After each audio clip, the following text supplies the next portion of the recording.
Allah itu sering bersumpah ya, demi masa, demi apa lagi, wal asri itu ya, demi waktu asar, dan banyaklah, demi bintang, demi apa gitu. Itu menunjukkan bahwa sesuatu itu sangat berharga gitu loh. Aku juga kan begitu, misalkan kita ada perjanjian, demi nama baik bapakku aku tidak akan mengingkari janji. Nah, itu untuk meyakinkan orang, dan kita menggunakan nama yang kita agungkan gitu. Gak mungkin demi sampah aku bersumpah, ya nggak mungkin gitu. Nah, di ayat itu sebetulnya Gusti Allah Agung itu bersumpah dengan jabatannya gitu loh. Maka ada dua nama. Ini Allah yang mana lagi? Karena ada Allah, ada Tuhan di situ. Gue lupa, nanti kapan-kapan gue jelasin lah ayatnya ya, di surat itu. Nomor suratnya aku ingat. Coba Ma'arij 70, coba buka Ma'arij 70, coba ingatku Ma'arij 70 gitu. Kang Korban buka Ma'arij 70. Ayah nggak bisa buka, suhu.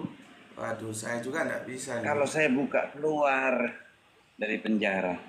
Nah, di situ Depak kebingungan gitu, dan itu digoreng sama Oten menjadi Tuhan yang mana lagi. Tapi intinya gitu ya, nah sudah dijelaskan seperti itu. Monggo, silakan yang lain. Saya ingat begini ya. Saya ingat begini. Mungkinkah kita berkata-kata kepada Allah, ya? Kan seperti itu. Karena ketika Allah berkata-kata kepada manusia itu dengan pewahyuan dari balik tabir. Terus lagi pula ada kalimat inani anallah, ya. Jadi kalau saya pahami kata kami yang saya itu begini, waktu kita di akhirat itu apakah kita langsung berkata-kata kepada Allah sehingga Allah berkata aku? Begitu ya. Apakah tidak melalui sunatullahnya? Apakah tidak berlaku lagi sunatullahnya di sana? Sehingga seakan-akan kita kan berkata-kata langsung nih dengan Allah nih, tidak ada sunatullah lagi, langsung kita, ya kan? Gitu. Jadi Allah berkata-kata kepada kita dengan pengagungan kami. Itu kan jadi pemikiran saya nih. Masalahnya begini kan, karena Mas. Ketika gini kan Mas, bentar. Jenengan itu membicarakan sesuatu yang fiction, jadi kita sulit, nanti banyak pemahaman yang berbeda-beda. Jadi eskatologi itu fiction, bukan fiktif loh ya. Makanya ketika Kang Mas Rocky Gerung menjelaskan bahwa kitab suci itu fiction, kan semua orang pada rame, padahal yang goblok orangnya itu. Yang digunakan diksi oleh Rocky Gerung, Kang Mas Rocky, itu fiction, bukan fiktif ya. Jadi dia memilih narasi tepat, makanya dia nggak bisa dijerat hukum. Kalau dia mengatakan kitab suci fiction, itu kan menjelaskan eskatologi akhir zaman. Seperti surga neraka itu fiction, artinya waktunya belum sampai, kita belum sampai ke sana. Kita sebatas informasi aja yang sampai ke kita. Nah, kalau aku nggak salah tangkap, yang jenengan tanyakan itu hal-hal yang fiction, hal-hal yang kita belum sampai ke sana. Ya nanti interpretasi orang bisa kan beda-beda. ayat begini. Ketika Allah berbicara kepada para nabi utusan itu dari balik tabir nih, orang yang mulia. Ini di sini Allah bicara dengan kaki, dengan tangan. Itu kan jadi ruwet memahaminya kalau kami itu di maknai aku ya. Sementara Allah berbicara dengan para rasul aja dari balik tabir nih. Bagaimana atau dengan pewahyuan? Bagaimana kaki, tangan ini bicara dengan Allah langsung secara langsung ya. Diartikan kami adalah aku di situ, bukan melalui proses sunatullah. Karena yang saya pahami nanti di sana pun masih tetap berlaku sunatullah. Gitu. Karena sepanjang ada makhluk maka ada sunatullah. Sekalipun itu makhluk surga masuk neraka, sunatullah berlaku. Yang saya pahami seperti itu. Nah, tapi saya kebingungan di sini ketika ada yang memanai aku. Nah, kami ini kan, aku sebagai bentuk keagungan, saya jadi bingung. Di sebagian lain juga mengatakan kami itu melibatkan kekuasaannya, ya. Jadi kami seperti seorang MC bilang kami hadirkan itu bukan MC sendiri, di situ menghadirkan ya yang mengundang itu, ya di situ juga dari grup musiknya misalnya. Jadi kata kami itu kan ada. Jadi bahasa secara tidak langsung gitu kan, yang saya pahami seperti ini ya, tapi nggak tahu lah, saya ini orang awam, nggak paham apa-apa. Lanjut. Ya, tak kasih tahu biar nggak awam ya. Tak kasih tahu biar nggak awam. Tentang yang mana dulu ini ya, coba tak urut dulu ya. Tentang sunatullah ya, kalaupun nanti di sana terjadi sunatullah, kan menjadi pertanyaan juga, apakah sunatullah di alam sana sama dengan di alam sini?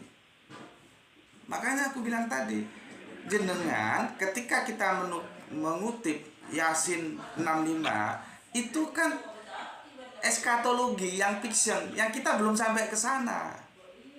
Gitu loh. Nah, itu yang pertama. Yang kedua, sekarang juga secara saintis kalau mau dibuktikan bisa bahwa tangan itu bisa bicara. Bahkan semua ini bicara kok sebetulnya, cuman dengan bahasanya sendiri.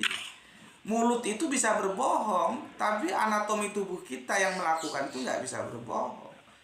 Bisa juga itu pendekatannya bahasa sastra gitu.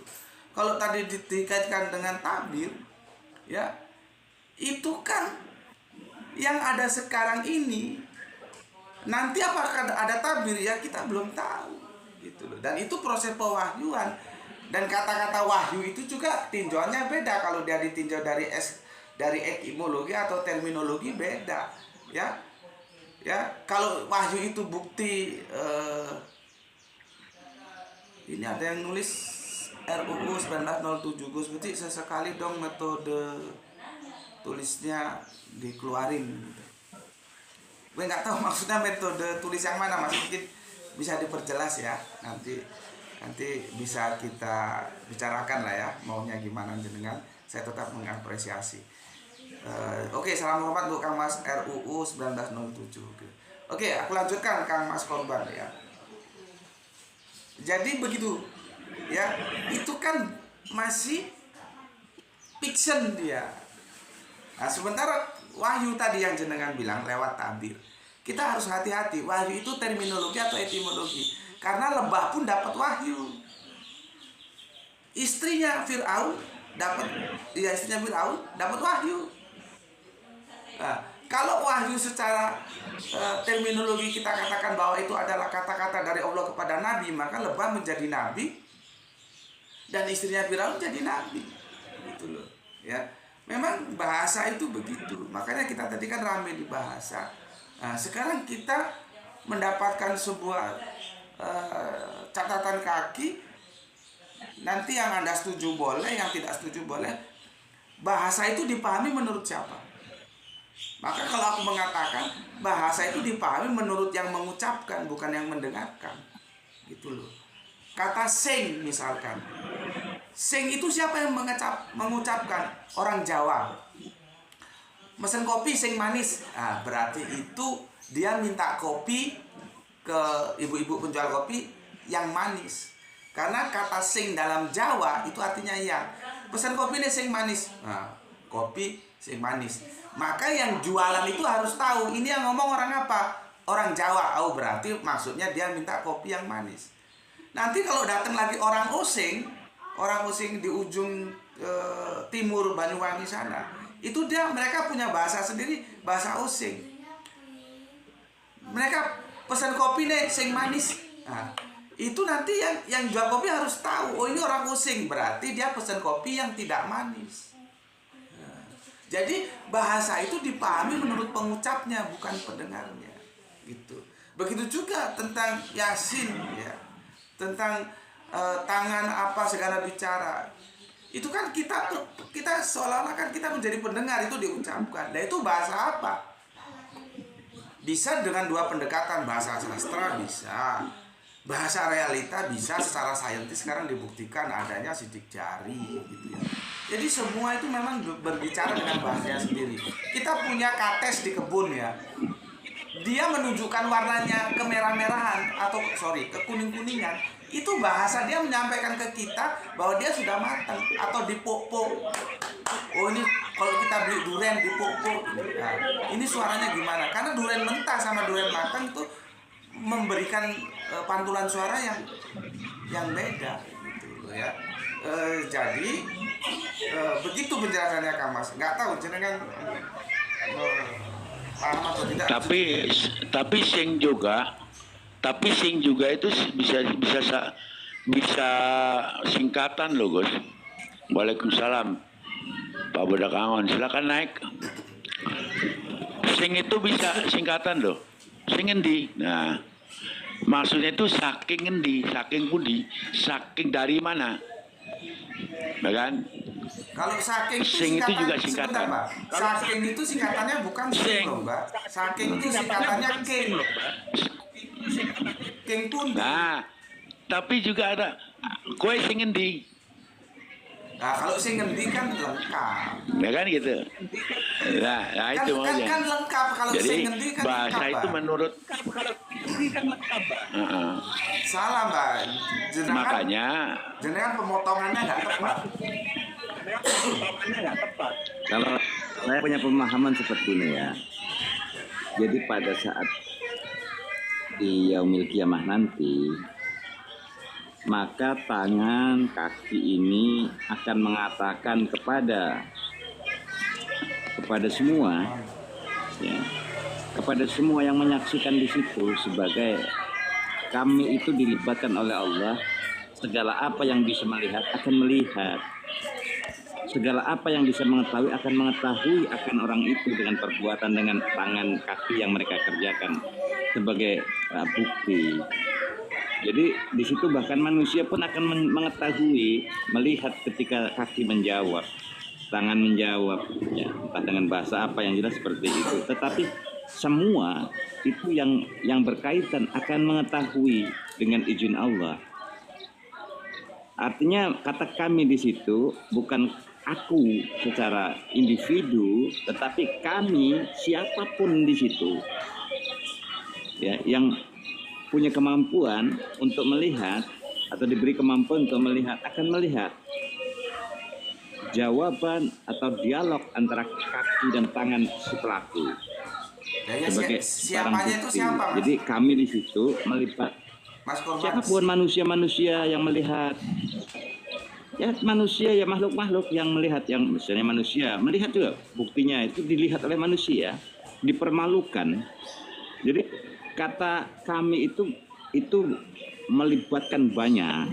Loh, orang yang semua berasal dari loh, kekuatan Tuhan. Manusianya itu sama-sama menjalani proses penghakiman. Betul, dan sama-sama melihat apa yang dilakukan oleh. Iya, tapi dalam posisi hukumnya kan nggak sama. Gitu loh. Nggak sama. Misalkan aku tapi dilihat. Gini Mas ya. Gini Mas. Sampean itu maling. Ya, aku juga maling. Lalu kita dihakimi. Apa aku punya malu sama sampean? Kan nggak punya malu. Orang sama-sama maling aja kok. Kan begitu. Bukan, di sana ketika orang-orang di pengadilan itu mereka semua melihat, baik jaksa, baik hakim, baik saksi, baik yang menonton di pengadilan, semua melihat bukti bahwa dia memang secara bukti, kali ini bicara hukum di dunia ya, dari sisi bukti ini melihat dengan jelas. Penjelasannya masih ada yang kurang, Mbak. Gitu. Penjelasannya masih ada yang kurang. Tadi kan dari Ustadz Ahmad secara ini ya, tata bahasa Quran gitu kan. Kalau sudah Gus Petik secara akademis, yang belum masuk nih penjelasan asumsi, Mbak. Biasanya kalau asumsi suka paham Bang Alfat. Silakan. Bagaimana secara asumsi bebas?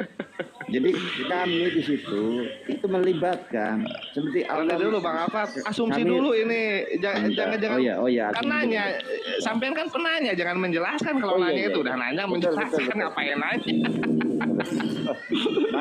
Maaf guru. Gini ya, jadi tadi dijelaskan dari Bang Gus Petik sama Ustadz Ahmad kan lebih menitik pada plural majesty yang nanti kaitannya dengan kekuasaan ya. Dan Bang Kurikulum melihat makna melibatkan gitu. Apa sulitnya kita padukan keduanya kan? Karena begini, kita identifikasi saja yang namanya kuasa itu berarti ada yang menguasai dan ada yang dikuasai. Mustahil bisa menguasai kalau tidak ada satupun yang dikuasai. Jadi ketika dimaknai sebagai plural majesty, pengagungan gitu ya, pengagungan kaitannya karena kekuasaan, karena ada entitas yang punya kekuasaan di sana. Nah, begitupun ketika Bang Kurikulum bicara melibatkan, ya karena yang punya kekuasaan itu juga berkaitan dengan yang dikuasainya, yang menguasai itu berkaitan dengan yang dikuasai. Gitu. Jadi kalau saya asumsikan ya memang tidak ada salahnya dipadukan. Makna itu berkaitan dengan plural majesty pengagungan yang di sana sedang menunjukkan bahwa nih semuanya saya kuasai. Yang terlibat itu dalam kekuasaannya gitu. Itu mau menyampaikan seperti itu bahwa kekuasaan itu ya ada makna menguasai dan ada makna yang dikuasai dan siapa yang berkuasa dan siapa yang dikuasai gitu. Itu asumsinya, Bah. Makasih. Oke, berarti nanti ini gini ya. Ketika semua kehidupan berakhir, ya makanya ada yang menulis akhirat itu tidak kekal. Ya itu sebetulnya bisa juga karena kata kekal itu dipahami bukan keabadian yang abadi, tapi saking lamanya lama, tapi tetap aja berakhir. Gitu loh. Abatan. Ya, lamanya lama. Abatan. Jadi bukan yang karena ada yang mengatakan kalau kita nanti kekal maka kita akan sama dengan Allahnya. Meskipun Allah itu wal awalu. Kita bukan wal alu, tapi kita sama-sama wal akhiru gitu loh. Ya, makanya dalam kajian-kajian tasawuf itu dikatakan yang kemudian dipopulerkan kan bahwa akhirat tidak kekal itu. Apa pemahamannya begitu? Kalau pemahamannya begitu terkait menguasai dan dikuasai, ya kalau semua sudah tidak ada, tinggal hanya Allah yang ada, berarti dia tidak jadi maha kuasa, karena nggak ada yang dikuasai. Dia dia nggak kuasa. Maka Allah itu dengan bahasa nakalku, ya kalau mengikuti kerangka berpikir ini, Allah itu berhutang budi sama kita, karena dia bisa berkuasa karena ada kita yang dikuasai. Jadinya begitu. Kalau mengikuti logika berpikir, menguasa dan dikuasai itu saling berkaitan. Tapi apakah kekuasaan Allah bisa diukur dengan pendekatan silogisme seperti ini, menguasa dan dikuasai? Aku kira tidak. Jadi meskipun semua ini sudah tidak ada, hanya Allah aja yang ada, tidak ada yang dikuasai, ya dia tetap berkuasa. Gitu. Makanya kan aku bilang tadi, yang disampaikan, yang dipertanyakan oleh Kang Korban sesuai dengan surat Yasin ayat 65 itu eskatologi akhir zaman. Kita belum sampai ke sana.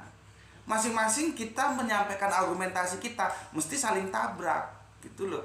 Karena itu seperti ruang kosong kan. Kita mau isi apa aja terserah. Dia tidak ada ikatan yang memastikan kita sehingga kita tidak bisa lepas dari itu. Lain dengan kita membicarakan apakah gajah dalam surat Al-Fil itu benar-benar gajah atau itu menunjukkan pasukan yang besar. Nah itu enak diskusinya gitu ya, tinggal kita nanti menjelaskan seperti itu. Cuman kalau surat Yasin ini kan eskatologi. Jadi begitu Kang Mas, siapa saja kalau kata Bang Prof itu gitu. Monggo. Kalau kata Bang Prof ketika dia berasumsi pasukan gajah itu sama kayak pasukan katak. Apa? Sama nggak? Sama lah. Oh, sama. Katak memang pada naik katak. Nah, kalau diskusi itu lebih enak karena ada patokannya gitu. Ya makanya gini ya. Jadi Al-Quran itu bisa disebut apa namanya syakul kalam, itu maksudnya itu apa namanya, di dalam satu bahasan atau ayat itu bisa contoh di dalam surat Yasin 65 ini itu adalah menceritakan alam di kemudian, ya kan? Maka semuanya bisa ada kemungkinan karena belum melaksanakan. Nah, ayat yang seperti ini, gitu kan? Maka dicari keselarasan apa sih makna. Nah, itu baru. Karena apa? Karena ketika kita membahas lafdiyah, kesusunan kalimatnya gitu kan, ini kan untuk masa depan. Tapi makna dari ayat ini ternyata nih yang setelah kita melihat berita dan kemajuan zaman, contoh ini kan berkenaan dengan hukum ini. Maksud di sini adalah al-yauma nahtimu ala afwahihim kalimatin, itu adalah bahwa orang itu mulut itu karena suka berbohong, mulut itu bisa di dalam hatinya A mengeluarkan B bisa, maka mulut akan dikunci, ya kan gitu. Lalu yang berbicara adalah perbuatan. Perbuatan itu bicara contoh sekarang ya, contohnya sekarang ada CCTV, ya kan, ada Facebook, ada WA, maka ketika menentukan seseorang menjadi tersangka, ya kan gitu, itu tidak mendasarkan kepada pengakuan seseorang, enggak. Jadi bagaimana yang berbicara itu adalah perbuatannya itu. Ini maksudnya ke situ. Nah, kalau dimaknakan kepada apa yang terjadi saat ini. Adapun bahwa nanti yang waktu kalimuna aidihim, yang berbicara tangan mereka, maka tangan ini kan bisa dimanakan perbuatan, kan gitu. Ada besar kemungkinan bahwa nanti di akhirat ini memang mulut nggak berguna, kan gitu. Karena itu masuk lagi kepada apa yang dibahas oleh Gus Betik bahwa fiction itu, maksudnya belum masuk ke situ, atau saat ini kita belum bisa menanggungnya lah bahasanya. Kan gitu kan. Apa dari belum sempat menanggungnya. Iya, maksudnya ini kan ini, tapi kalau kita bahaskan dengan scientific crime gitu, itu memang masuk ini ayat, kan gitu maksudnya gitu. Gini ya, jadi semacam begini. rekonstruksi ulang bagaimana waktu kamu menembak begini, bagaimana waktu kamu nendang dia begini, rekonstruksi ulang ya. Nah, CCTV itu kan nggak bisa bohong. Jadi contoh kasus pembakaran itu yang kemarin beritanya kan ketangkapnya dari CCTV. Tapi bisa diedit, kalau CCTV ya, nggak bisa bohong tapi bisa diedit. Diedit pun nggak setiap orang bisa ngedit. Ada kemarin Roy Suryo tuh mengatakan ini begini cuma hanya orang-orang tertentu, dan nggak, bagi orang awam nggak bisa. Gitu. Jadi rekonstruksi lah ya. Gimana kamu nendang dia? Dalam konteks hukum ya, dalam konteks kita nggak usah sebut nama ya supaya nggak kebanet ini. Dalam konteks hukum itu memang ada tiga poin yang harus dipenuhi. Pertama, pengakuan. Kedua, saksi. Ketiga, bukti.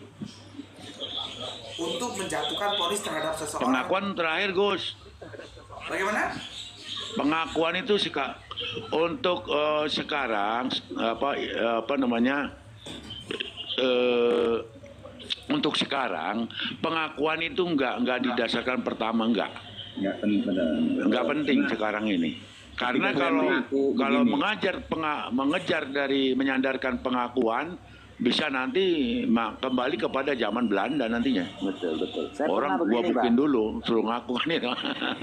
Saya pernah Nggak, begini, nggak. waktu saya ngomong, saya ini teroris nih. Saya bilang begitu di kantor polisi. Nggak bisa tuh dihukum ketika tidak ada bukti-bukti lain, cuma ngaku aja. Saya itu teroris loh, misalnya. Bisa nggak dihukum? Nggak bisa. Berdasarkan pengakuan itu nggak bisa. Oke, Betul, ya. bisa saya Tiba-tiba lanjutkan? datang kita kantor polisi kan. Ya lanjut. Oke. Masalahnya kan aku berbicara dalam tataran ilmu dasar gitu loh, bukan aplikasinya. Aplikasinya itu banyak dirusak. Seperti tadi dikatakan Prof ya, bahwa CCTV itu bisa diedit, bisa, tapi kan itu kan sudah pengerusakan dasar kaidahnya. Ada intervensi di dalam gitu loh. Nah, yang aku sampaikan pengakuan saksi dan bukti itu teori hukum tuh begitu gitu. Memang aplikasinya nanti di lapangan beda. Itu loh yang aku maksud begitu.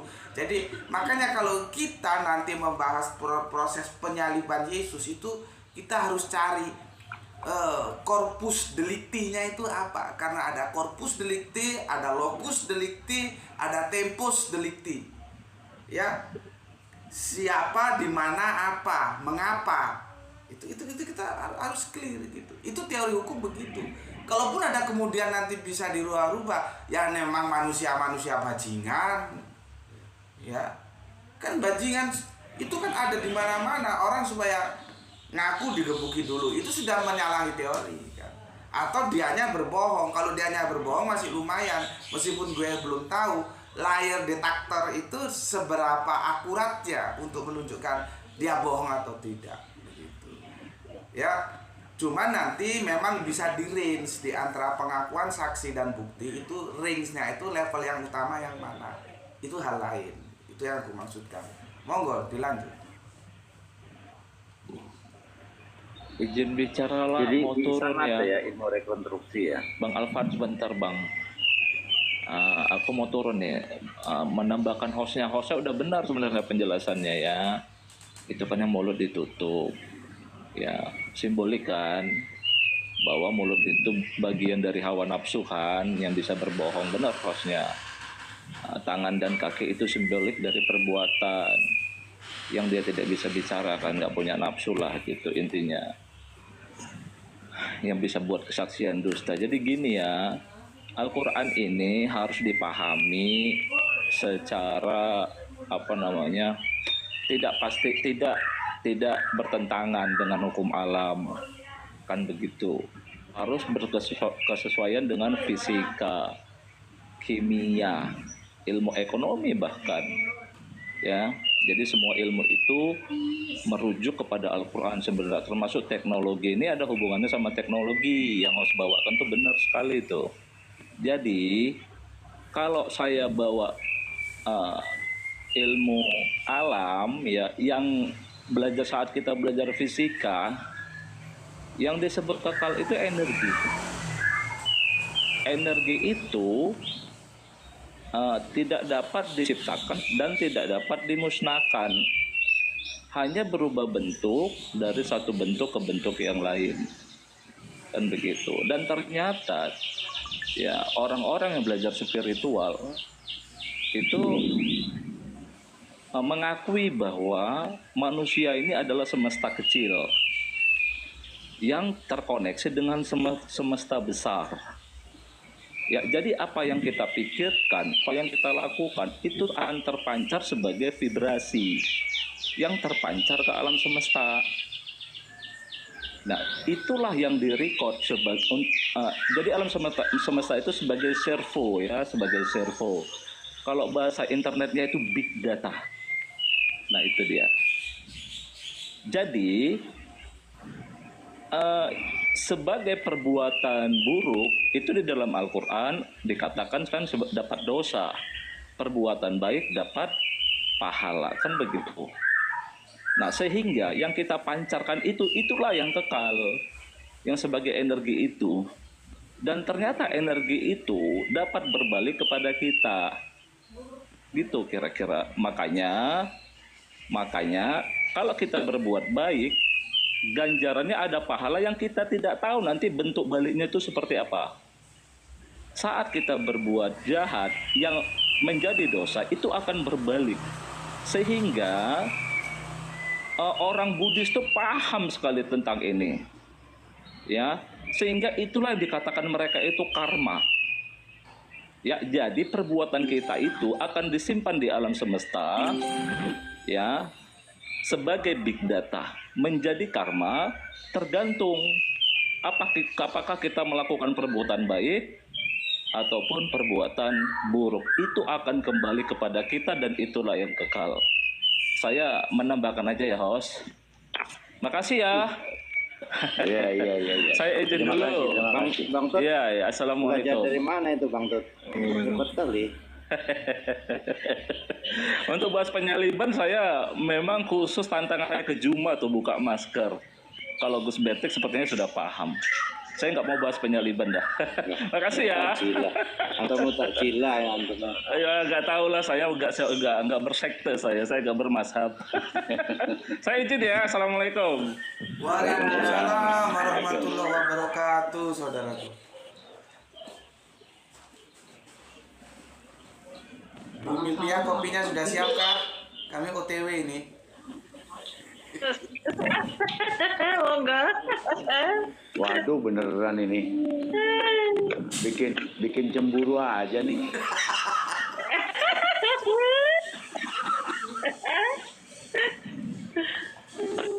Pak Abdul Jalil, Kopi mau enam, Pak Bu. Abdul? Bang Andi tuh, Bang Andi.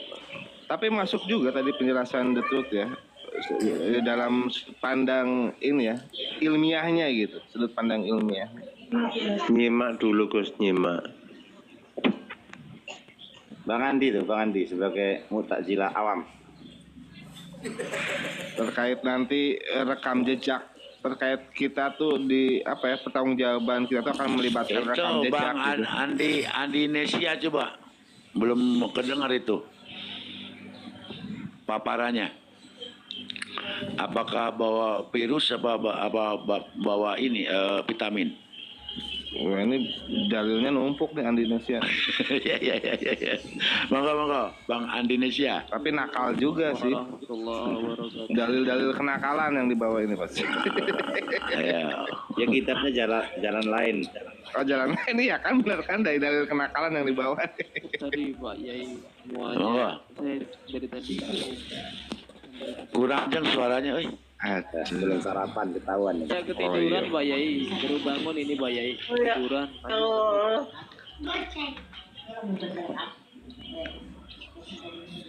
Lanjut Pak Yai, saya ketiduran dari tadi. Wah, memang paling enakin dengerin kok. Padahal tadi udah Waalaikumsalam. Razan udah Syafir. diseru loh, as-sholatu khairum minan naum, itu kok malah ketiduran. Habis sholat ya. Monggo silakan naik.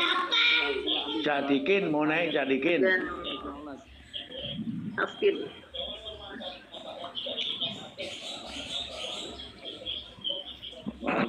Mana Raja Zafir naik? Udah naik kok. Malam loh. Udah naik, kenapa turun lagi? Ojol Sikar. Silakan naik, Ibu. Bang Korban, tadi malam Napako udah ketemu belum? Hah? Napako yang paling tepat udah ketemu belum? Tadi malam. Lagi saya cari nih, saya cari yang paling tepat. Oh iya Gus, waktu itu diskusi di Komal Gus Betik yang temanya itu gimana jadi konklusinya tuh? Diterima nggak antitesa saya Gus? Bahasa Ibrani Gus. Salam kenal semuanya. Salam Iya. kenal. Dari mana Bu Razan? Dari Bandung, Cimahi. Oh, dari Bandung. Orang dari Bandung tuh biasanya Celilis, Jeti. Cerita. Abdi mah Cimahi pasar antri Bunda. Abdi mah. Gitu. Bandungnya mana Ibu? Itu apa? Sangkuriang. Oh, Tangkuban Perahu. Wih, enggak. Dari Pasar Antri ke Pasar Atas. Oh iya. Terima kasih. Wah, dekat Berarti sama daerah aku tuh, Lembang-Lembangan situ aja. Bandung Barat. Bandung Barat. Enggak apa, deket. Pasar Antri, Pasar Atas itu deket berapa meter ya? Itu dekat terminal Dekat Kelapa ya. kayaknya, Ya. Pak. Terima kasih. Kebun kelapa. Kebun kelapa keren. Tahu nggak Sangkuriang, Citerep? Oke, aku jawab Prof ya. Bingung Citerep mah. Gini, Prof. Silakan lanjut. Ya kendengnya. Gini, kemarin itu akhirnya nggak ada konklusi. Cuma kan aku nggak bisa nahan kalian. Kalian itu berpendapat pergi, berpendapat Oh, gitu. pergi. Gimana kalau konklusi? Nggak berpendapat sampai tuntas gitu. Nggak. Jadi konklusinya sulit, masing-masing yang ngambang. Itu aja sih kalau aku. Aku ada aktivitas, Gus, jadi terpaksa meninggalkan medan perang, Gus. Ya iya sih, aku juga bilang kecuali aku konglomerat kan, kamu tak tahan. Kalau saya ada kerja, apa kamu di gajian saya transfer. Nah, Butir debu itu di bawah, Bang. Bang, Dan butir debu di bawah tuh biasa naik tuh. siapa? Itu butir debu itu di bawah. Berarti itu Mana? gugatan masih bisa banding ya, Gus ya? Oh iya. itu masih perlu dilanjutkan, gitu. Masih perlu, sangat terbuka karena masih apa ya, masih zero lah, belum ada summary-nya belum ada. Iya. Oh iya. Berarti masih zero artinya yang mainstream pun belum bisa membantah gugatan itu secara mutlak ya, Gus ya? Waduh, belum sama sekali. Belum. Masalah apa yang dibicarakan? Torah itu Bahasa bukan asli bahasa Taurat. Ibrani, Pak. Oh. Terus Ya itu Prof Bahasa yang apa? ngajukan tema. Monggo Prof dijelaskan. ada Suryani, ada Kipti. Ada Suryani, ada bahasa Kipti. Yang muncul dua kemungkinan, Mbak, antara bahasa Koptik atau memang bahasa Arab mungkin. Bahasanya Nabi Suhaib bahasa apa, Mbak? Arab ya? Iya, Nabi Suhaib bahasa Ya, Arab. berarti antara dua itu, kemungkinannya antara dua. Tapi kalau kemarin kan merujuknya ke lisan kaumihi ya, lisan kaumnya gitu kan. Yang paling kuat memang ke bahasa Koptik gitu, yang paling kuat gitu. Andi bahasa Suryani. Begitu. Tapi bahasa Jadi- Suryani bukan Inama Koli loh. artinya ini posisi bahasa Ibrani itu di ujung tanduk, harus gugur sebagai bahasa original Taurat. Ada kopi ya.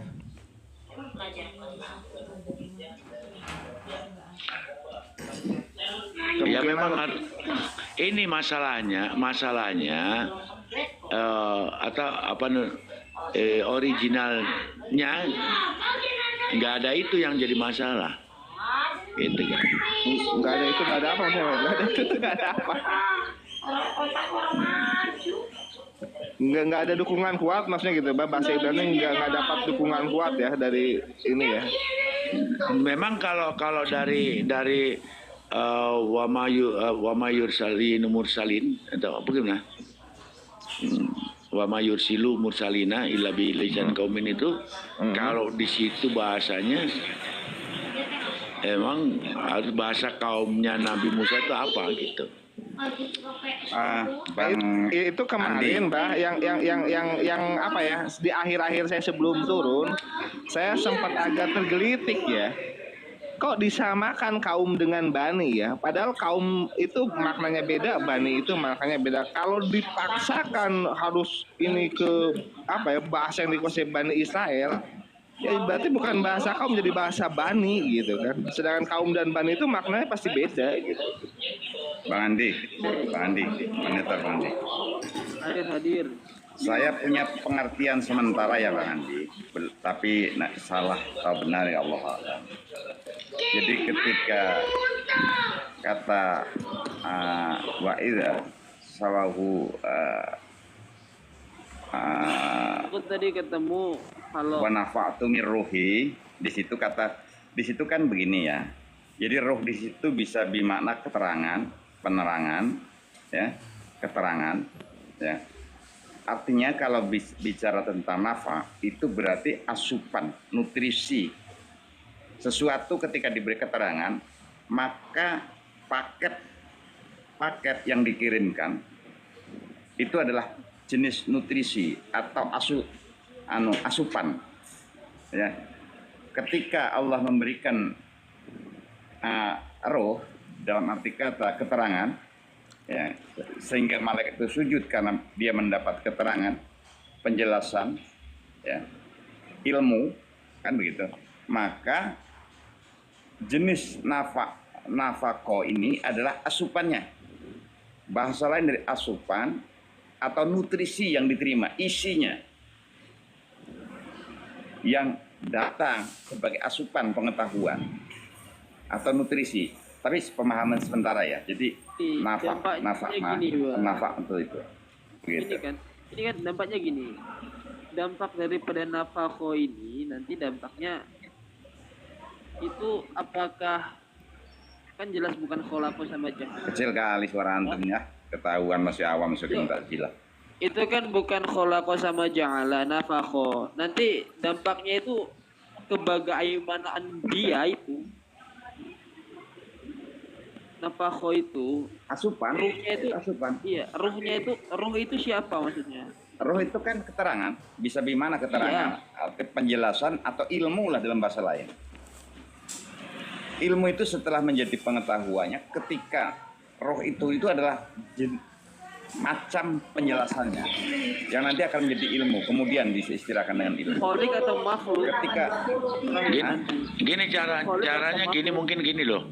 Roh itu bisa dimanakan penggerak, nutrisi, kekuatan dan lain sebagainya. Jadi diterangkan dulu. Jadi seolah-olah bukan menjustifikasi atau memojokkan atau mendudukan roh itu kepada satu bidang, kan gitu. Karena apa? Nah, Al-Quran juga disebutkan kan ar-ruh juga, kan gitu nantinya. Itu monggo lanjut. Ya ketika itu saya itu nafatu min ruhi itu, ketika itu maka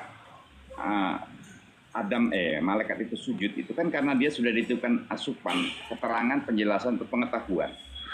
Dengan manusia memiliki pengetahuan ini, nah seperti itu kan. Maka diperintahlah malaikat ini tunduk kepada Adam. Maka kata nafatu di situ bermakna adalah ketika mengasup atau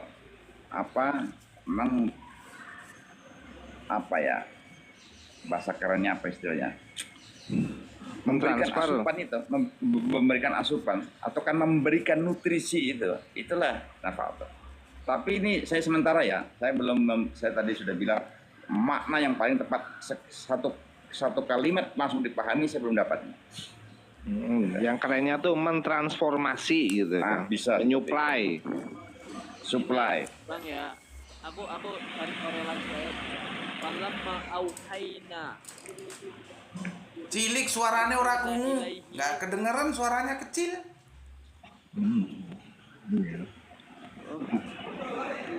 Mu'tazilah baru Gus, dimaklum Gus. Kuping kita bisa mampus. Gak denger suaranya. Ini nih, Bang. Bang. Mu'tazilah awam banget. Kalau tadi nafakho kan, itu kan ke dalam tubuh. Kalau ke ayat itu kan fa auhayna ilaiha ruhana. Auha. Aku cari ke situ. Wahyu itu ternyata alhamaha. Ini kan sama-sama dari dia juga, cuman kalau ke manusia itu nafakho, sedangkan Al-Quran itu auha.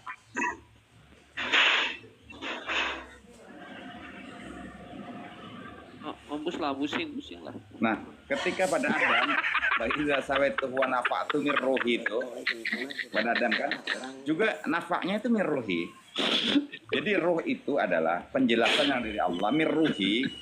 Kami asup kami beri asupan atau suplai kepada Adam ruhi, keterangan dari saya, dari aku.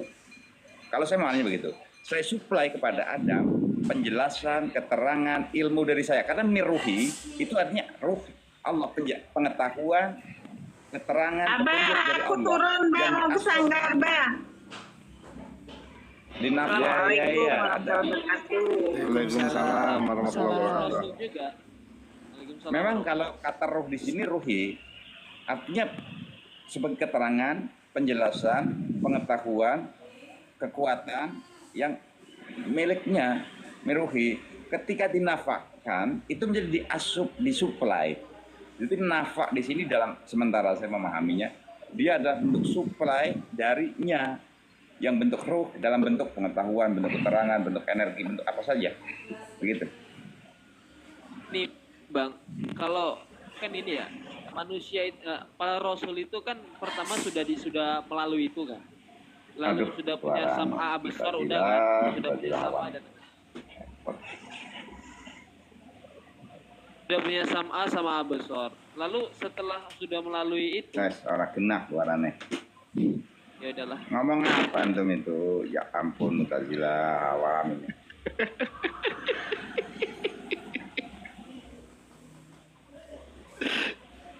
Suaranya nggak ada, suaranya. Jadi Mu'tazilah yang benar dulu. Jadi suaranya tuh agak. Tapi gini loh, Bang Alfat, itu juga harus ada pengecualian ya ketika mau disebut nutrisi atau apa, harus ada batasannya. Nanti kalau nggak ada batasannya, nanti nasi juga bisa disebut ruh gitu kan, bakwan juga jadi ruh. Jadi asupan yang sifatnya imateri gitu, asupan imateri gitu, harus ada batasan kayak gitu. Biasanya biasanya yang nggak mengenal batasan itu yang langsung masuk surga biasanya.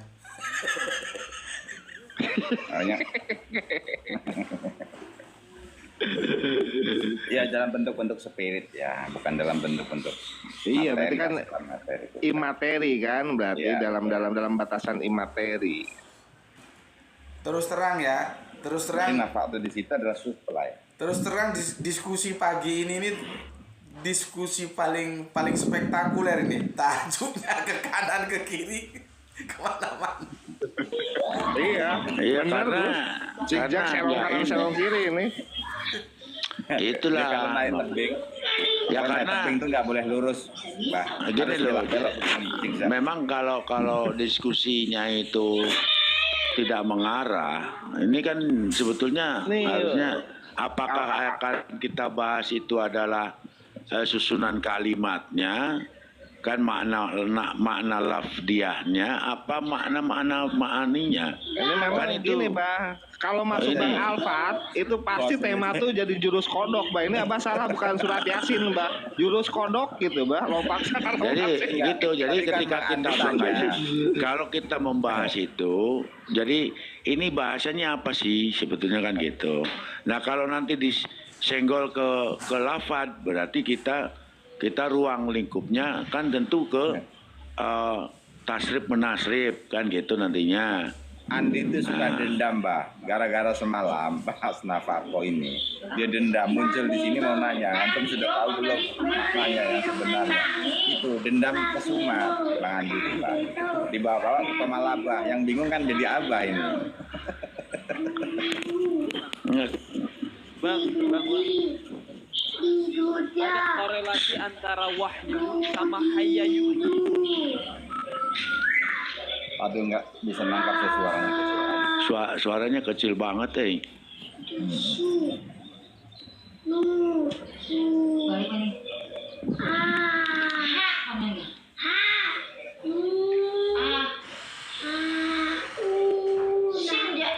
Assalamualaikum Bang Indra Mose. Waalaikumsalam warahmatullahi wabarakatuh. Iya. Gimana sehat?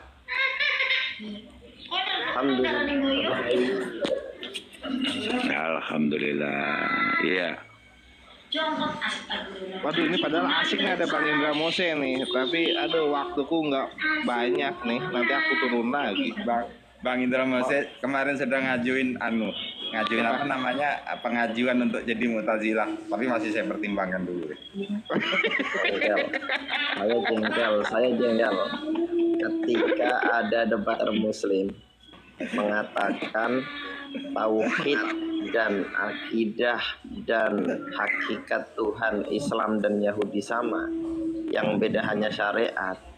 Tadi malam nambah lagi juga Bang Alfat ini dengan Fanan. Oh, itu ya Yahudi dan Nasrani Muslim gitu ya? Iya, dari awal jangan diikutin, ntar tersesat. Iya. Nggak percaya, jangan dekat.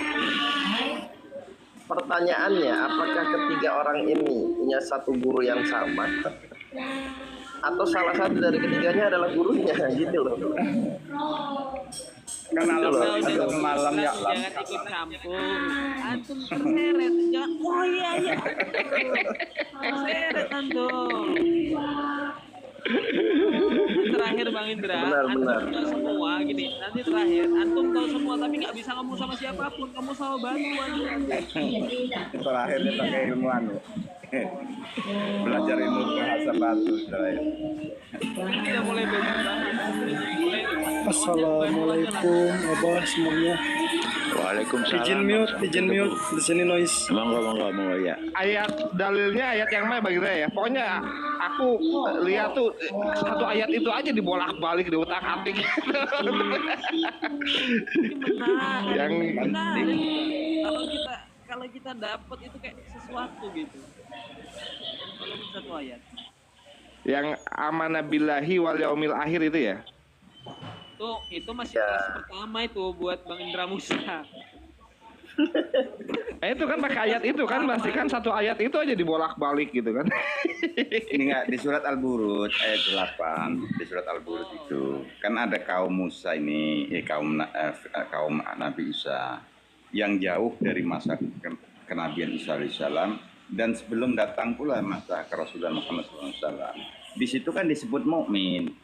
Dalam surat Al-Burud ayat 8. Mereka Allah memanggilnya dengan sebutan mukmin kepada dia. Jadi ketika orang mukmin, akidahnya berarti sama dong.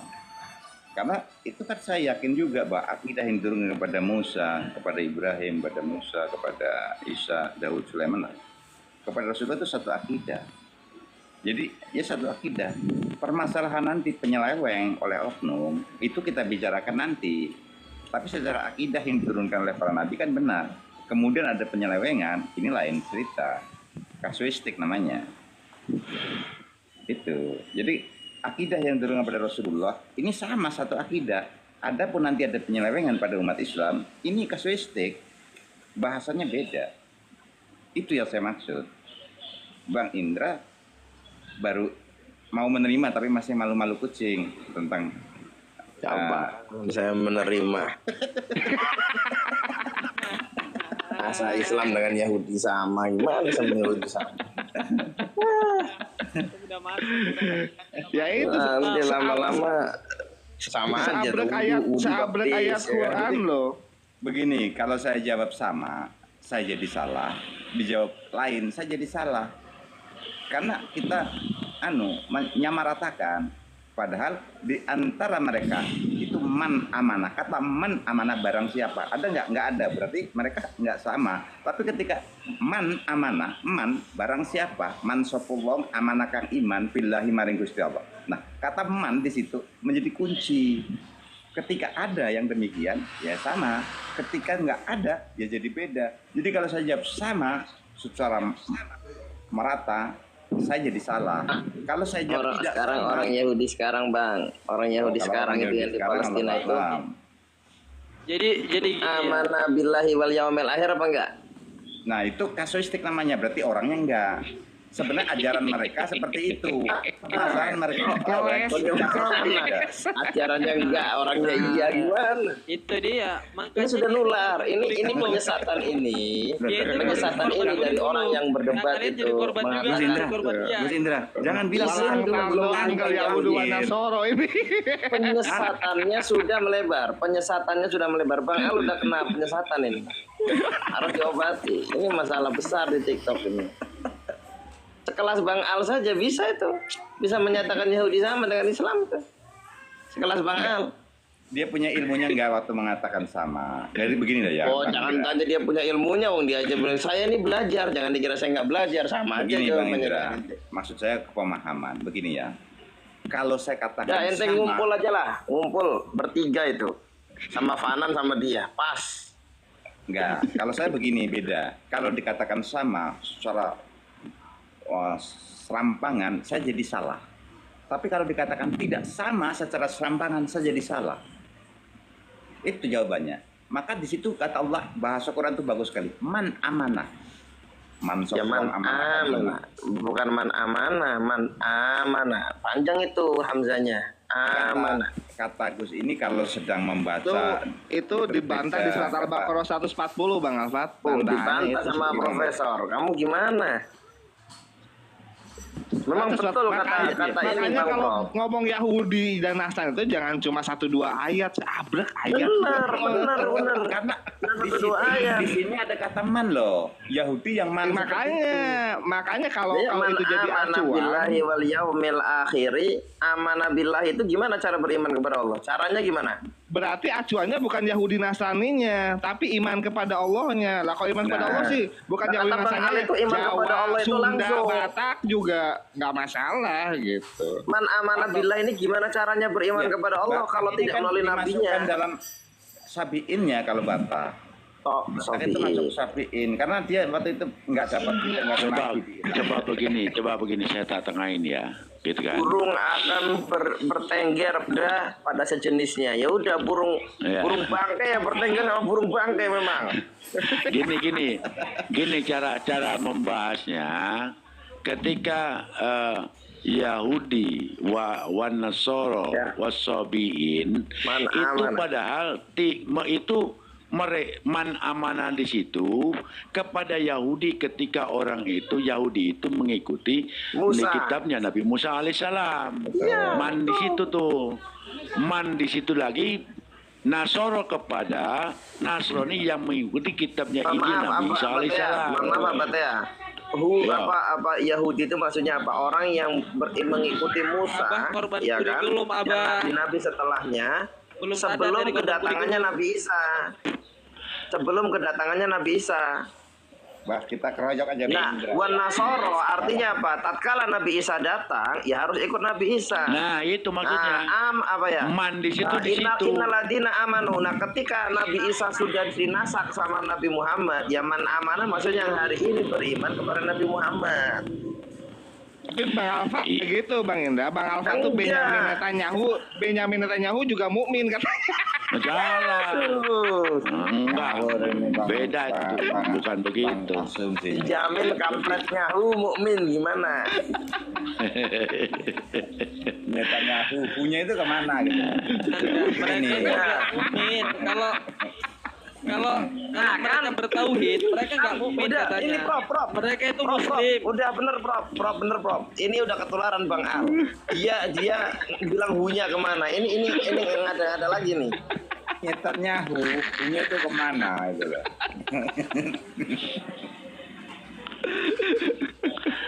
Makanya cara memahami Al-Quran kan juga ada ininya. Jadi jangan sampai nanti wah ini orang Kristen, orang Yahudi juga masuk Islam.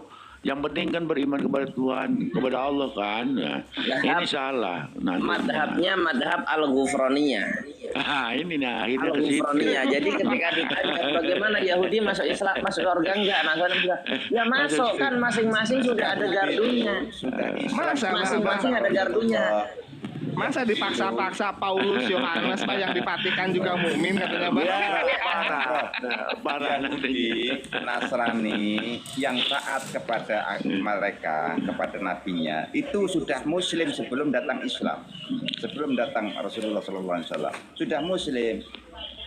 Jadi ketika orang Yahudi Nasrani tunduk kepada apa yang diturunkan, yang di Quran Yahudi dan Nasrani yang diakhlak Yahudi yang kapan? Yang dulu apa yang sekarang? Makanya saya dengerin omongan saya dong. Jadi orang-orang Yahudi, orang-orang Nasrani yang man amanah, yang ketika mereka mengikuti apa yang diturunkan kepada Musa, apa yang diturunkan kepada Isa alaihissalam, mereka mengikutinya itu sudah muslim Sehingga Nabi Ibrahim, Nabi Nuh, Nabi Sulaiman dan Makanya pengikutnya disebut Muslim. titik beratnya itu di amanabillah wal yaumil akhir, bukan masalah Yahudi dan Nasraninya. Betul, makanya begini, Yahudi kan bukan agama. Yahudi itu bukan agama, agama di sisi Allah sejak dahulu ya Islam. Siapa ngomong itu? Nah itu sama Gus Betik tuh nanti tuh, Gus Betik. Siapa ngomong agama di sisi Allah Islam itu siapa? Sembarangan. Ayo kan, adalah Islam. Lihat di channelku ya. Jadi gini, channel kita lihat Quran. Aduh, aku mau. Bah, biarin Mbak, yang nakal sama yang nakal biar berantem, Mbak. Repot ya. Gus Betik kalau dalil mutakinnya channel Gus Betik. Gini, apa yang didiskusikan tadi itu kalau kita sekolah di kampus itu namanya abrogasi. Jadi benar apa yang dijelaskan Abah Tea tadi. Ya, sebetulnya yang dijelaskan Kang Korban itu juga benar, cuman akhirnya ujungnya nyelewang dia. Siapa yang bilang Islam agama? Belum selesai nyelewang. Gus ini sama murid jangan kayak gitu. Gak boleh murid kok ngomong kayak nyelewang. Masalahnya kopinya belum dikirim. Coba dikirim. Masa sudah baru hari kopi nggak dikirim-kirim sama rokok gudang garam merah. Bang Indra ini kalau ketemu warahmatullahi wabarakatuh. Waalaikumsalam warahmatullahi wabarakatuh. Jadi gini, Waalaikumsalam Kang Mas Jibril.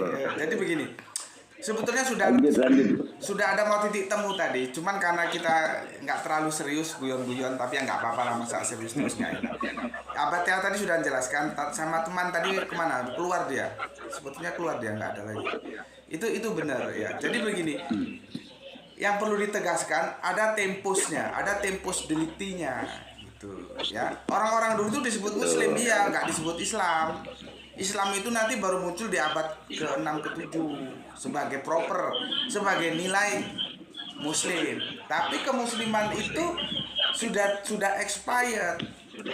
Ya, expirednya itu saling menggantikan. Makanya agama Dinulo itu melanjutkan dan menggantikan. Misalkan begini, ketika Kanjeng Nabi Musa sudah rawuh, sudah datang, sudah mendakwahkan Yahudi, maka milat Abraham itu harus mengikuti Kanjeng Nabi Musa.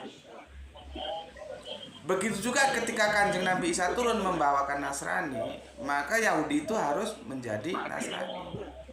Rawuh itu apa sih Gus? Rawuh itu nasi yang dicampur daging itu atau gimana? Rawuh itu? Rawon itu. Temenan itu. Kacau ini. Enggak pasal kajian cuma kacau. Nah, nanti ketika Islam datang, maka Nasrani itu juga harusnya menjadi Islam. Tapi kan masalahnya Nasrani mengulangi kesalahan Yahudi. Yahudi tidak mau ke Nasrani, Nasrani tidak mau ke Islam. Nah, sejak Islam diproklamasikan, maka di saat itulah yang di surat 5 ayat 3 itu ya, yang haji Kanjeng Nabi kasih khotbah itu ya. Haji Wada itu proklamir tentang sebuah nama Islam. Nah, setelah itu orang-orang yang terdahulu kalau nggak mengikuti Kanjeng Nabi Muhammad ya nggak bisa disebut Muslim lagi gitu. Jadi Muslim itu Islam, Islam itu Muslim itu setelah Kanjeng Nabi mendakwakan Islam. Sebelum itu nggak bisa, karena Muslim itu kalau tinjauan bahasa, kalau kita melakukan tasrif itu bisa dari Islam. Kebanyakan orang taunya itu bahwa jadi Muslim, Islam. Iya, tapi kamu tahu nggak bahwa Muslim itu juga bisa dari salama. Jadi Muslim, Islam. Iya, tapi jadi Muslim itu bisa dari salama, bisa dari Islam. Seperti Iqra itu bisa dari Quran, bisa dari Qoro'a. Kalau dari Quran ya kamu Iqra, berquran lah. Kalau dari Qoro'a baca, ya Iqra, bacalah gitu ya. Situ saja dulu karena waktunya belum tiba, nanti kalau disampaikan semua nanti repot nanti ya. Tolong kopi-kopinya disiapkan. Belum sanggup menanggungnya. Jadi kalau pikir begitu Gus ya, kita ingat ke era Pak Harto. Pak Harto itu dengan kekuatannya itu Repelita, lalu ada GBHN. Nah, GBHN ini tidak merubah, tidak mengamandemen Undang-Undang 45, justru dikukuhkan di situ, ya kan? Nah, jadi sebetulnya Pak Harto waktu itu menafsirkan, menjalankan apa yang mengikuti apa yang disarankan, digambarkan oleh Allah SWT, bahwa agama itu tetap mulai dari awal sampai akhir nanti di sisi Allah itu tetap satu, gitu. Nah, cuma di situ ada fase atau kalau ininya tuh temposnya yang berbeda, kan gitu. Ya kan gitu kan. Nah, berarti kalau dari sini kita bahas bahwa Pak Harto waktu itu ada menjalankan sebetulnya adalah syariat Islam gitu. Lanjut. Bah. Saya pendukung Pak Harto maksudnya sekarang. Bah. Baik. Kok sekarang Abah ini tak lihat-lihat tambah rasional sekali, tambah cerdas, tambah pintar, ini mantap sekali. Mantap. Saya sebetulnya masih banyak yang saya sembunyikan pada saat ini, gitu. Sebab kalau saya keluarkan saat ini, sampean semuanya belum dapat menanggungnya.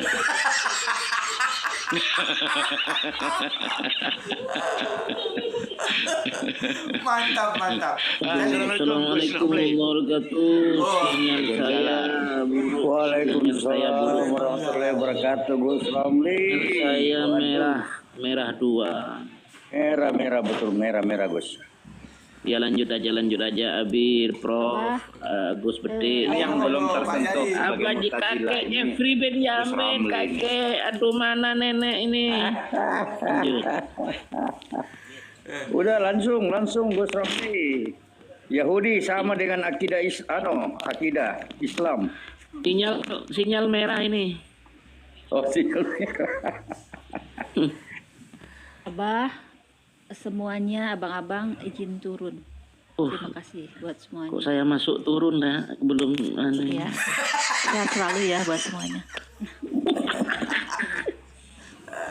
Assalamualaikum. Waalaikumsalam warahmatullahi wabarakatuh. Itu dia tahu ini ada aki-aki naik. Kamindra kemana? Kamindra turun. Nah, udah batuk-batuk gitu. Aduh, batuk tua, jiwa muda. Pertanyaannya, Gus Romli, apakah akidah Yahudi, Nasrani dan Islam itu sama? Karena amanah billah wal yaumil akhir. Itu kan ada di situ tuh. Baik Yahudi, Nasrani dan Sobiin. Berikan yang banyak deh, nasinya. Iya sebentar, saya diperintahkan oleh istri ini, Abi, kalau tidak makan saya tidak diberi nanti. Nah, iya, bahaya ini. Iya. Ini Matemor, mari lah. Iya. Sambelnya pedis deh, sambelnya deh. Yahudi itu. Ya sebentar, ini saya tidak turun kok. Yahudi. Lanjut. Bang Abdul Jalil udah monitor. Dari tadi, Pak. Cuman ya, silakan. Kayak gini, Pak. Aku baru kelas 1, yang lain udah kelas 6, udah hampir lulus ya, Pak. Makanya takut bersuara gitu loh, Pak. Ini sudah habis kopi seceret ini, masih belum paham-paham ini. Gitu. Ya pertanyaan yang terlihat saya sangat bodoh gitu loh, Pak. Cuman ya udahlah saya ungkap karena ini waktu untuk saya yo. Ya, mohon dijelaskan semua. Dasarnya nanti larinya ke Muslim, Islam. Iman percaya kepada Tuhan dengan iman percaya kepada Allah. Karena perbedaannya nanti ketika keimanan itu diartikan sebagai iman kepada Tuhan atau dengan beriman kepada Allah, itu konteksnya akan berbeda seperti Islam dan Muslim gitu. Nah, yang ingin saya tanyakan kepada semuanya, monggo dijawab, karena ini saya ngaku bahwa saya ini baru kelas 1, yang lain sudah kelas 6. Pertanyaan bodoh dan saya tidak takut dikatakan bahwa saya bodoh. Yahudi, Nasrani, Islam itu secara urutan duluan yang mana? Ya. Terus ada lagi pertanyaan kedua, kenapa di dalam sholat kita itu yang disebutkan hanyalah Nabi Ibrahim? Itu loh ya, itu aja mungkin. Jadi itu bacaan di tahiyat maksud saya.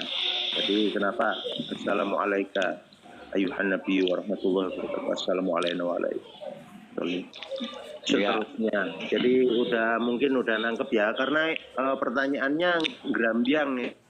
Nah, SD nih, SD kelas 1. Monggo ditanggapi, siapa yang mau nanggapi? Ya, yang pertama maksudnya gini, yang pertama adalah ketika beriman kepada Tuhan, benarkah sedangkan Tuhan itu bebas? Orang mau menuhankan patung boleh, mau menuhankan gunung boleh, mau menuhankan apapun boleh, ya kan? Apakah sama dengan iman kepada Tuhan itu dengan iman kepada Allah SWT? Itu pertama pertanyaannya di situ, ya kan? Ya. Nah, monggo silakan.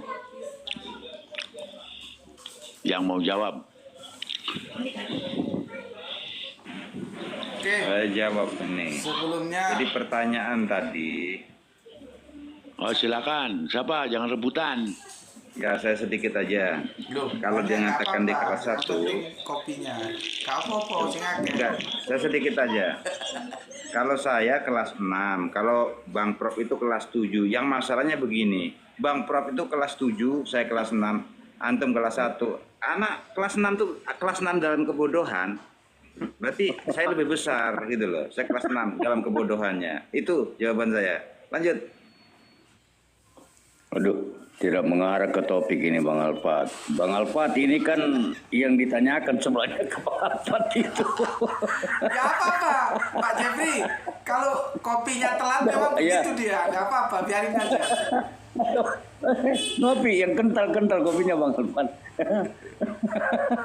Oke, aku coba jelaskan ya. Nanti teman-teman lain bisa Seperti nanti sedikit ganggu sedikit 2 detik nggak apa-apa ya. Monggo. Karena ini nanti pemahamannya biar masuk. Monggo. Lanjut Gus Peti.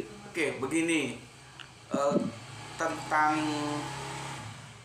tadi ya milad urutannya. Jadi begini, secara general itu disebut dinullah. Dalam tinjauan-tinjauan kampus itu kan pondok pesantren juga begitu, dan itu sebetulnya nggak bener-bener amat sih ya. Agama itu dibagi 2, samawi, ardi, kan begitu. Padahal nanti di tengah jalan ada agama samawi yang itu melenceng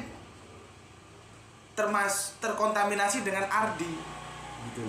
Awalnya samawi, tapi akhirnya dia campuran antara ardi dan samawi gitu. Cuman itu nggak masuk, padahal harusnya itu masuk, dan itu fakta di lapangan.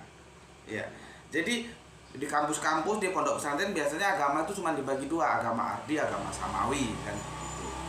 Kalau yang samawi itu kan prosesnya pewahyuan, ya nanti juga akan menarik sebetulnya asal usul agama itu apa, langsung ardi atau samawi, itu juga nanti itu belakang lah, itu menarik juga didiskusikan. Terus begini, agama samawi yang merupakan proses pewahyuan ya, itu satu waktu satu agama, disebut dinullah. Dinullah itu nanti ada milata Abraham, kalau kita milah Ibrahim seperti di Al-Quran, nanti diabrogasi oleh Yahudi, terus diabrogasi oleh Nasrani, terus diabrogasi oleh Islam. Nah, Islam ini sebagai penutup. Lah ini semua kalau kita tarik ke generalnya ini dinullah. Jadi dinullah itu ada milata milah Ibrahim, ada Yahudi, ada Nasrani, Islam. Dan semua itu punya tempus delicti masing-masing. Sesuai dengan abrogasi itu apa, Gus? Bagaimana? Abrogasi itu apa? Abrogasi itu menggantikan dan begini, meluruskan dan melanjutkan. Misalkan begini, Milata Abraham atau Milo Ibrahim itu kan sudah sekian lama terpisah jauh ya dari Kanjeng Nabi Ibrahim tuh, nggak tahu aku datanya belum dapat berapa tahun lamanya. Kalau Nasrani ke Islam kan 6 atau 7 abad gitu ya. Di tengah ruang dan waktu yang berjarak itu kan mungkin saja di dalamnya itu ada penyimpangan-penyimpangan. Maka diluruskan oleh Yahudi. Tapi Yahudi ini bukan sesuatu yang baru. Dia melanjutkan juga Milata Ibrahim. Itu namanya abrogasi. Nah, nanti itu diambil estafetnya oleh Nasrani. Setelah Nasrani diambil estafetnya oleh Islam. Nah, Islam itu sudah kataman Nabi, sudah tidak ada lagi dinullah sebagai agama penutup karena nabinya juga sudah menutup begitu. Nah, jadi urut-urutannya Milata atau Milah kalau bahasa kita, Yahudi, terus Nasrani, terus Islam begitu. Nah, tentang tadi yang dinukil oleh teman-teman kita tadi itu kan nanti dikunci oleh Kanjeng Nabi Muhammad lewat hadisnya Abu Ya'la. Seandainya Musa masih ada di antara kalian, dia harus ikut syariat yang aku bawa. Gitu loh. Jadi kalau misalkan sekarang ada Yahudinya persis seperti yang diajarkan Kanjeng Nabi Musa, tetap aja nggak dibenarkan. Itu tidak bisa disebut Muslim. Muslim itu kan tunduk patuh karena dia harus berabrogasi ke Islam. Begitu juga kalau ada Nasrani, persis Nasraninya yang diajarkan Kanjeng Nabi Isa, itu nggak dibenarkan. Karena tempusnya sudah selesai, waktunya sudah berlalu, sekarang waktunya Islam. Nah, seperti itu. Tentunya teman-teman Yahudi dan Nasrani keberatan dengan ini, ya nggak apa-apa. Memang itu harusnya begitu, ya monggo saja. Saya membicarakan secara keilmuan yang ada seperti itu. Itu namanya abrogasi, Kang Mas Abdul Jalil. Jadi urutannya. Tanya dikit Gus. Nanya dikit nih, sedikit aja. Kita sepakati umat Nabi Muhammad itu Islam, maka Nabi Muhammad pun Islam kan. Iya. Apakah Gus Betik juga mau memaknai ketika umat Nabi Musa itu Yahudi, Nabi Musanya juga Yahudi gitu? Iya dong. Iya. Oh, Nabi Musa Yahudi. Oke. Assalamualaikum warahmatullahi wabarakatuh. Waalaikumsalam warahmatullahi wabarakatuh. Kan ya, lanjut Gus. Kan jadinya kan dia diametral. Kalau nabinya agamanya A terus umatnya agama B, kan diametral dia jadinya, nggak linier. Oke, tak lanjut. Sekarang itu Pak Abdul Jalil urut-urutannya ya. Milata kalau bahasa saudara kita kan Milata Abraham, kalau kita Milah Ibrahim kan begitu. Baru Yahudi, baru Nasrani. Maksud saya gini Gus. Maksud saya ini kan perselisihan yang tadi disepil sama teman-teman kita mungkin yang dibesar-besarkan di room sebelah. Jadi saya ingin menggarisbawahi, tak detailkan di sini. Itu keinginannya anak kelas 1 loh ya. Jadi kenapa mereka itu menyamakan Yahudi dengan Islam? Terus salahnya di mana? Apakah Allahnya beda atau Tuhannya beda? Gitu loh. Disepil-sepil sedikit-sedikit. Pertanyaannya sepotong kecil gini aja, biar nanti diartikan oleh pikiran mereka gitu loh. Monggo Gus lanjut. Yahudi sekarang ya? Oh, Yahudi sekarang, bukan Yahudi Nabi Musa, bukan. Saya mau nanya, sejak kapan kaumnya Nabi Musa alaihissalam bernama kaum Yahudi? Ini gimana ya? Bingung saya. Nanti dulu, biar ke saya dulu, biar fokus ke saya dulu. Nanti dijawab setelah pertanyaan saya terjawab tuntas. Oke, tadi lanjut yang urut-urutan sudah ya. Milata Abraham, Yahudi, Nasrani, Islam. Sudah selesai. Sekarang apanya yang mau ditanyakan? Mungkin bisa lebih mengerucut. Tuhan dan Allahnya itu sama atau beda? Sekarang yang Yahudi dulu dengan Yahudi sekarang, dengan masa kadaluarsanya Gus. Terus ketika ditarik benang merah, itu Gus Betik itu lebih setuju atau punya pendapat lain? Oke, sebetulnya perselisihannya nggak di sana kalau aku ikuti. Perselisihannya itu di nama. apakah YHWH itu sama dengan alif lam lam H? Maka coba kita kupas sedikit-sedikit ya. Gini, apakah Abah Tea itu Sopyan Yahya?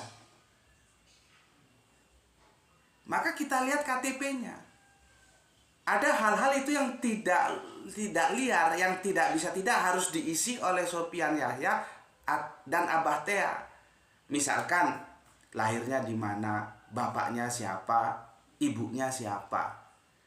Itu hal-hal yang tidak mungkin terisi oleh orang lain. Maka kita tahu, oh ternyata Sopyan Yahya itu ya Abah Tea. Artinya ketika dua nama berbeda itu tidak sistematis mengatakan itu ada dua oknum yang berbeda. Itu salah satu yang harus kita perhitungkan juga. Meskipun dua nama berbeda, bisa saja oknumnya berbeda. Makanya kalau kita membahas ini sebetulnya kita tidak melanggar sebuah pernyataan hendak dengan siapa aku kamu samakan. Enggak, ini bukan menyamakan. Ini hanya nama yang disamakan, bukan personalnya.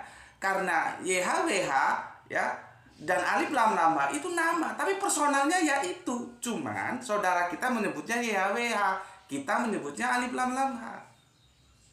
Jadi tidak menghadirkan oknum lain. Artinya ketika kita membahas itu, menyamakan alif lam lam H dan YHWH, kita tidak melanggar ayat itu. Begitu.